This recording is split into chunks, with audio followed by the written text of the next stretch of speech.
restoration. Here we have a Triumph steering wheel, Triumph TR4 Bakelite steering wheel, and it's a bit worn, and it's got a few little cracks here at the ends of the spokes, which are not structural.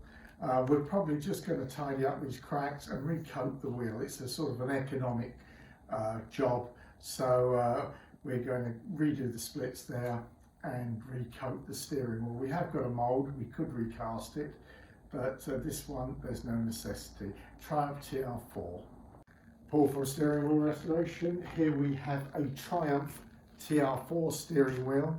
This came into us with a few little cracks here on the spokes and a bit of wear and tear, and we've just mended the cracks and re-prepared the surface of the Bakelite steering wheel and recoated it, giving it a nice new shiny hard coat. And that's a Triumph TR4.